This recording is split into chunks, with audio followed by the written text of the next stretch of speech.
He thought his status gave him the right to mock tradition.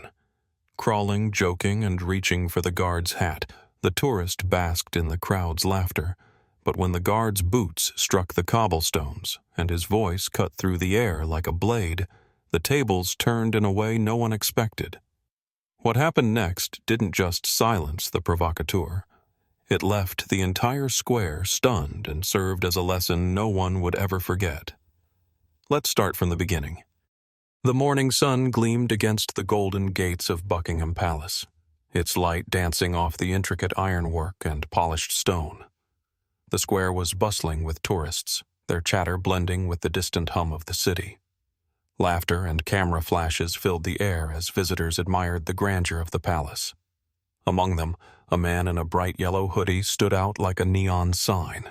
His messy brown hair was wind-swept, and his hazel eyes glinted with mischief. Paired with ripped blue jeans and scuffed white sneakers, he had the look of someone who thrived on attention. Clutching his phone, he scanned the square until his gaze landed on a royal guard standing tall and resolute at his post. The guard, a man in his early 40s with fair skin and piercing blue eyes, stood like a statue. His crimson tunic, adorned with perfectly aligned gold buttons, reflected the sunlight.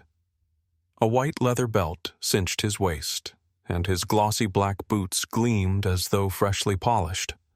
Towering above him was the iconic black bearskin hat, lending an air of unshakable authority. The tourist smirked, raising his phone to record. "Let's see if these guys are as tough as they say," he muttered to himself. He sauntered closer, his sneakers scraping against the cobblestones. "Oi, mate, smile for the camera," he shouted, positioning himself right in front of the guard. The crowd began to notice, their conversations quieting as they turned toward the unfolding scene. The guard didn't flinch, his steely gaze fixed ahead. But the tourist wasn't deterred.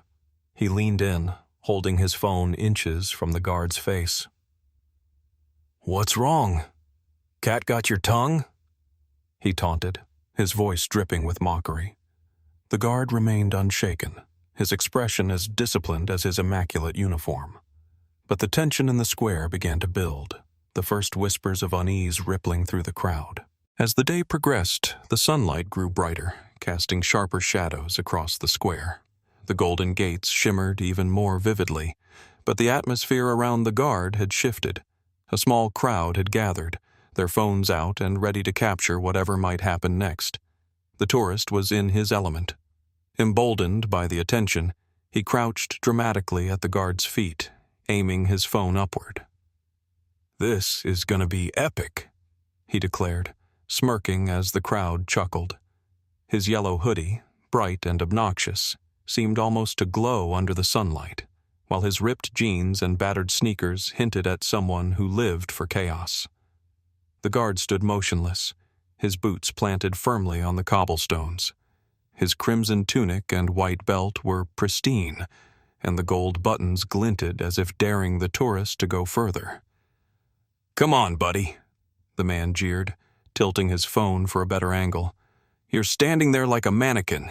At least do something fun." The tourist wasn't finished. He moved closer, pretending to examine the guard's boots. With an exaggerated flourish, he leaned forward and mimed licking one of the shiny black shoes. The crowd gasped, some laughing nervously, others visibly uncomfortable. "Y'all seeing this?" he called out to the crowd, waving his phone triumphantly. "Royal Guards don't scare me!" The group of onlookers grew larger, their phones capturing every moment. Some whispered in disapproval, while others cheered him on. Still, the guard didn't react.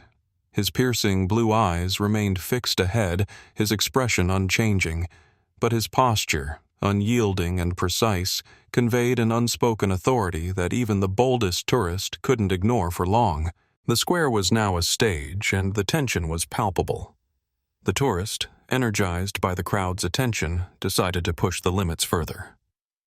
The sun slipped behind a cloud, dimming the scene and casting a cooler light across the cobblestones. The atmosphere shifted from playful to expectant, as though everyone was waiting for something to snap. The man straightened up, brushing imaginary dirt from his hoodie. His hazel eyes gleamed with excitement as he turned back to the guard. "Let's up the ante, shall we?" he announced, his grin widening.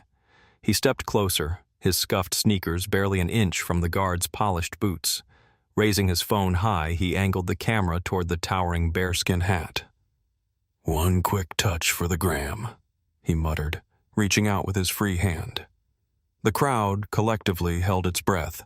What happened next was almost too quick to process. The guard took a single, deliberate step forward, his boot striking the cobblestones with a resounding crack. His piercing blue eyes locked onto the tourist for the first time, and his voice, deep and commanding, broke the silence. "Step back." The tourist froze, his arm suspended in midair. The force of the guard's presence was like a wall, and the playful smirk vanished from his face. In his panic, he stumbled backward, his phone slipping from his grasp. His sneakers caught on the uneven cobblestones, and he fell hard, landing face first in the dirt. The square erupted. Gasps, laughter, and cheers filled the air as the man scrambled to his knees, his yellow hoodie now smeared with grime. His phone lay inches away, the screen cracked from the fall. The guard returned to his position, his expression unchanging as though nothing had happened.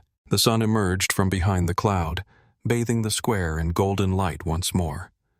The tension that had gripped the crowd moments before now gave way to a wave of exhilaration.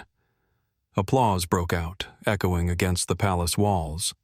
The tourist, now a shadow of his former bravado, picked up his cracked phone and brushed the dirt off his jeans. His once bright yellow hoodie was streaked with mud, and his messy brown hair clung to his sweaty forehead. He glanced around nervously, his hazel eyes darting from one camera to another. I didn't mean anything by it," he stammered, his voice barely audible over the crowd's cheers. A woman nearby shook her head.